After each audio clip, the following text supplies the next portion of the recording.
The headline sounds like a thriller, and that's exactly why I want to pause here with you. Because when you hear stories about a former president being stopped on a runway, a passport flagged, engines ready to go, and federal agents stepping in, your mind naturally jumps to drama. But the real story, whether or not every dramatic detail is true, is not about a plane that never took off. It's about power, accountability, and how the legal and financial systems treat people differently depending on who they are. That's the part most headlines skip. Here's what's being reported. And I want to be crystal clear. These are reports, not confirmed official statements at the time of recording. Donald Trump was allegedly preparing to leave a Florida airport when the flight was halted. The claim circulating is that federal authorities intervened, the takeoff was paused, and his travel documents were flagged over concerns about flight risk. None of this is fully verified yet, and early stories like this should always be treated with caution. Even as an allegation, the situation raises important questions. Strip away the spectacle, and what's being suggested is simple. A powerful individual facing mounting legal exposure may have run into a boundary ordinary people encounter all the time. You might think, wait, people get stopped from traveling over legal issues every day. And you'd be right. Judges restrict travel, passports get flagged, assets get frozen. Workers behind on child support, defendants awaiting trial, people caught in civil disputes, they face these limits constantly. The difference is, when it happens to someone used to wealth and influence, it suddenly feels shocking. To understand why this matters, look at how the legal system intersects with financial power. Trump is more than a political figure. He's a businessman whose empire depends on leverage, debt, branding, and aggressive legal strategies. Civil judgments, bond requirements, and asset valuations aren't just abstract concepts, they are tools that shape who can move freely and who cannot. When courts assess flight risk, they aren't just asking whether someone owns a plane. They're asking about incentives. Do you have the resources to leave? Do you have places to go? Do you have financial structures that allow you to live outside U.S. jurisdiction? And this is where class matters. For most people, the idea of choosing a non-extradition country is almost laughable. You don't have offshore accounts, private pilots, or international properties. Your mobility is constrained by your job, debt, family obligations, and the cost of a ticket. For elites, mobility is a form of power. And when that freedom even appears threatened, it signals the pressure they're under. Let me emphasize, an aborted takeoff is not a conviction, a flagged passport is not a verdict. Being escorted back to a motorcade without handcuffs, if true, is still far from how ordinary defendants are treated. This isn't about cheering or gloating, it's about observing how accountability finally touches someone used to being untouchable. What you're seeing is friction, the friction between concentrated wealth and institutions that are supposed to be neutral, the friction between influence and legal procedure, and that friction matters, because every time the system bends or holds, it sets precedent. If it always bends for the powerful, you know who pays the price. If it holds, even briefly, it sparks questions about why it took so long. High flight risk may sound cinematic, but in reality, it's a technical calculation. Courts and agencies look at a few key things: access to money, access to transport, international ties, and incentives to leave. For most people, these factors are modest. For someone with private jets, global business ties, and the means to live comfortably anywhere, these factors look very different. This is about structure, not personality. Trump's legal exposure isn't happening in a vacuum. It collides with a business model built on stretching boundaries, delaying consequences, and using time strategically. If you've ever faced lawsuits, creditors, or wage garnishment, you know how fast the system moves for ordinary people. For the wealthy, time is elastic. Appeals drag on. Bonds get negotiated. Every delay preserves leverage. That's why asset seizures and bonding requirements matter. Courts are testing liquidity, forcing someone to show their wealth is real, accessible, and accountable.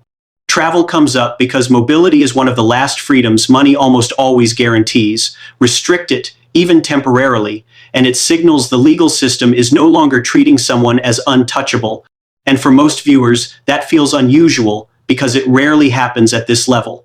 But let's be clear, the system is still gentle. No jail, no ankle monitor, no public defender.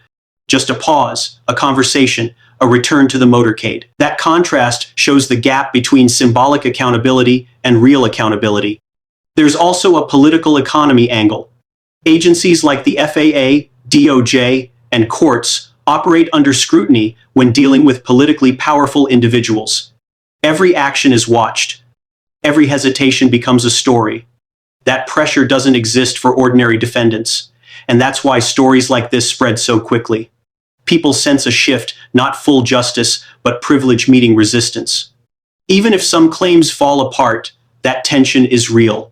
The bigger question isn't whether the plane stopped, but why the possibility feels significant. What does it say about a system where accountability for the powerful is rare enough that even rumors capture attention? And how long can wealth shield someone before limits start to appear? The destination angle invites wild speculation. Phrases like non-extradition country are tossed around like secret escapes, but extradition is complex. It depends on treaties, diplomacy, and politics. For most people, this is irrelevant. For the ultra-wealthy, it's part of the risk calculation. Risk calculus, thinking strategically about legal exposure, timing, geography, and leverage, is how powerful actors operate. For most people, constraints are rigid. For elites, they're negotiable.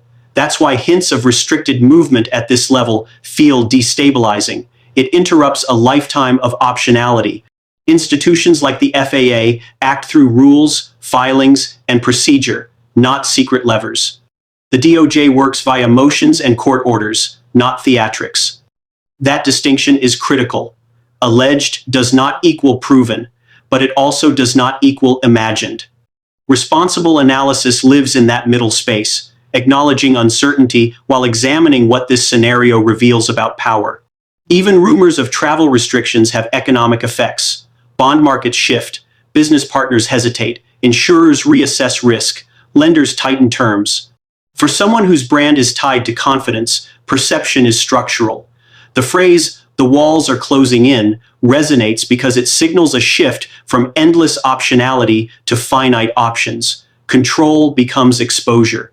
This isn't about drama.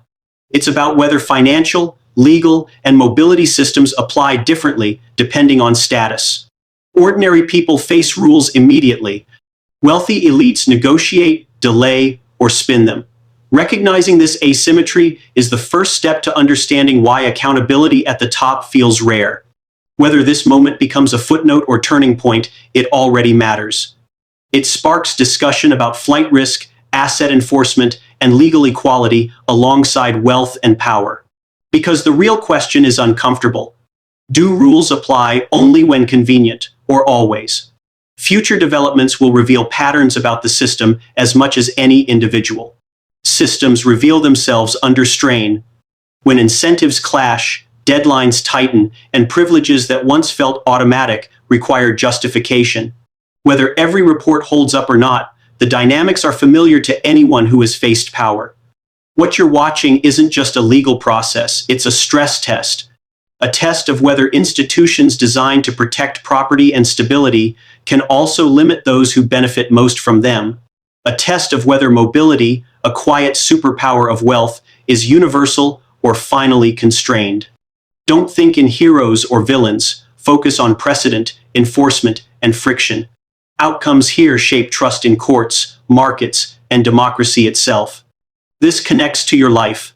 When people lose faith that rules apply evenly, they disengage.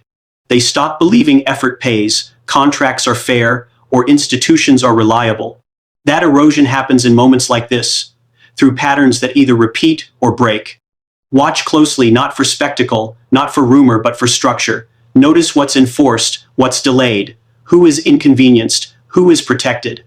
And ask yourself, would the system treat you the same way? If this breakdown helped you, engage with it. Comment on what you think this moment represents, not just politically, but economically and structurally. Staying curious, critical, and observant is how we understand a system that too often wants to remain opaque.